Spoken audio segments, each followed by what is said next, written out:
की कार्रवाई ताबड़तोड़ चल रही है। उस इलाके में पहली बार रंगदारों में पुलिस का खौफ पैदा हुआ है। हूटर बजाते हुए पुलिस की गाड़ियां लगातार इलाके में धूल उड़ा रही है। पुलिस ने एक पक्ष के मुख्य आरोपी कारू यादव को गिरफ्तार कर लिया है। अब दूसरे पक्ष के लोगों की गिरफ्तारी के लिए ताबड़तोड़ छापेमारी की जा रही है। पुलिस ने इस मामले में अभी तक 11 मुकदमे दर्ज किए हैं, लेकिन इन मुकदमों की संख्या और बढ़ सकती है।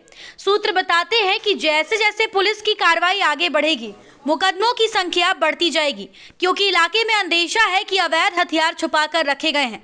पुलिस इन हथियारों की बरामदगी के लिए छापे डाल रही है। जैसे जैसे हथियार बरामद होंगे, मुकदमों की संख्या बढ़ती जाएगी। शनिवार को एसएसपी और ग्रामीण एसपी बाघमारा के मधुबन थाना पहुंचे, अधिकारियों को जरूरी निर्देश दिए। कई इलाकों में एसएसपी की अगुवाई में फ्लैग मार्च निकाला गया। फ्लैग मार्च में पुलिस की गाड़ियों का लंबा काफिला था। एसएसपी का साफ कहना है कि पुलिस किसी के दबाव में काम नहीं करेगी, जो सही होगा पुलिस एक्शन लेगी। उन्होंने शनिवार को कहा कि फिलहाल इलाके में शांति है। तो 9 तारीख को हिलटॉप कंपनी में जो वर्चस्व को लेके 2 गुट के बीच में झगड़ा हुआ था, बमबारी और गोलीबारी हुआ था। अभी यहाँ पे सिचुएशन आप लोगों को पता है कि अभी शांति है।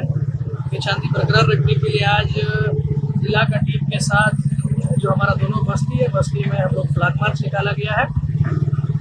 अब एक साइड का जो भी मेन अभियुक्त है उसको हम लोग गिरफ्तार किया गया है, और दूसरा साइड का कुछ लोग भागे फिर रहा है, उसको भी गिरफ्तारी करने के लिए पुलिस अपना कार्रवाई कर रहा है।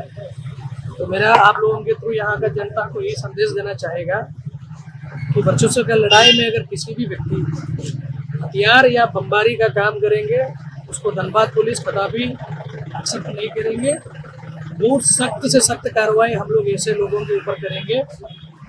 वर्चस्व का लड़ाई के लिए अभी धनबाद में किसी तरीके का स्कोप नहीं है। आपको अगर बीसीसीएल का किसी जमीन को लेके या किसी काम को लेके अपना कुछ समस्या है, आप अपना सही फोरम पर अपना बात रखे, डीसी के पास रखे, सीएम साहब के पास रखे, मेरे पास रखे, पुलिस के पास रखे। नियम को अपना हाथ में लेने के लिए अगर कोई भी आदमी प्रयास करेंगे, आपको पुलिस का बहुत एक सख्त रूप आपको देखना पड़ेगा। टोटल इस मामला में हम लोग सब मिला के 11 FIR हुआ है।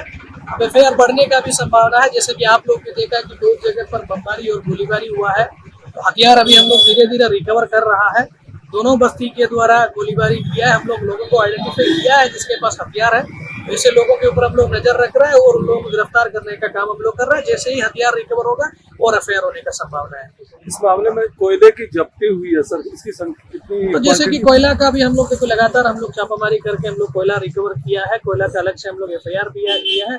अराउंड 150-200 टन कोयला हम लोग रिकवर किया, उसमें FIR हुआ है। हम लोग वो कोयला हम लोग बीसीसीएल को जमा कर सीएम के संदर्भ में जो आपने संज्ञान लिया है, मामला दर्ज भी है, उस पर क्या कहेंगे? जैसे भी देखो लॉ एंड ऑर्डर इश्यू यहाँ पे जो हुआ है, हम लोग जब हमारा प्रिलिमिनरी इन्वेस्टिगेशन किया, उसमें एसडीओ के द्वारा मौखिक सीएम को निर्देश दिया था कि जब तक पब्लिक का पैसा नहीं देंगे वहाँ पे काम चालू नहीं करना है। उसके बावजूद सीएम के द्वारा बिना प्रशासन को सूचना दिए, बिना थाना को सूचना दिए वहाँ पे काम स्टार्ट करने का काम किया। वो यहाँ का क्रिमिनल टाइप का लोगों को सहारा लेते हुए वो यहाँ पे काम स्टार्ट करने का काम किया। इसके पीछे का कारण हम लोग अभी इन्वेस्टिगेशन कर रहा है। इन्वेस्टिगेशन में अगर जीएम के प्रति हम लोगों को अगर सफिशिएंट एविडेंस मिल जाएंगे, उसके ऊपर हम लोग आगे कार्रवाई करेंगे। अब तक एक पक्ष के मुख्य आरोपी कारू यादव को गिरफ्तार कर लिया गया है, दूसरे पक्ष के लोगों को भी चिन्हित कर लिया गया है।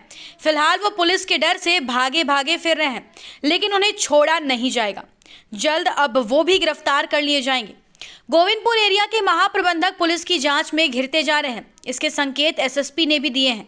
उनका कहना है कि प्रारंभिक जांच में ये बात सामने आई है कि सदर अनुमंडल अधिकारी के आदेश के बावजूद महाप्रबंधक के काम शुरू करने की अनुमति दी। काम भी अपराधी गिरोह के साथ मिलकर शुरू कराया गया। पुलिस इस बात की जांच में जुटी है कि महाप्रबंधक का आखिर क्या स्वार्थ था, किस वजह से उन्होंने जिला प्रशासन को काम शुरू करने के पहले सूचना नहीं दी, लोकल थाने को कुछ नहीं बताया। इस वजह से 9 जनवरी को इतना बड़ा कांड हो गया। बताया जाता है कि पुलिस उन लोगों को भी लगभग चिन्हित कर लिया है जो लोग कारू यादव जैसे आपराधिक छवि के लोगों को संरक्षण दे रहे हैं। अब उन्हें भी जेल जाना पड़ सकता है। धनबाद पुलिस इस मामले में कोई ढिलाई देने के मूड में नहीं है। बता दें कि हिलटॉप राइजिंग आउटसोर्सिंग के काम को लेकर 9 जनवरी को खरखरी के जंगल में भारी गोलीबारी और बमबाजी की गई थी। इतना ही नहीं, सांसद के कार्यालय में आग लगा दी गई थी। इसके बाद इलाके के एसडीपीओ के नेतृत्व में जब पुलिस कारू यादव के मार्केट कॉम्प्लेक्स में छापेमारी को गई तो पत्थरबाजी शुरू कर दी गई। पत्थरबाजी में एसडीपीओ घायल हो गए। फिलहाल उनका इलाज दुर्गापुर में चल रहा है। वो खतरे से बाहर बताए जाते हैं। इस घटना के बाद तो धनबाद से लेकर रांची तक कोहराम मच गया था। उत्तरी छोटानागपुर के वरीय पुलिस अधिकारी धनबाद पहुंचे। रात में मीटिंग की गई और 11 जनवरी की सुबह से ताबड़तोड़ छापेमारी शुरू हुई। कारू यादव को पुलिस ने बिहार के जमुई से गिरफ्तार कर जेल भेज दिया है। अब दूसरे पक्ष और रंगदारों को संरक्षण देने वालों की बारी है। देखना है आगे और कौन कौन से लोग पुलिस की लपेटे में आते हैं। धनबाद से ब्यूरो रिपोर्ट।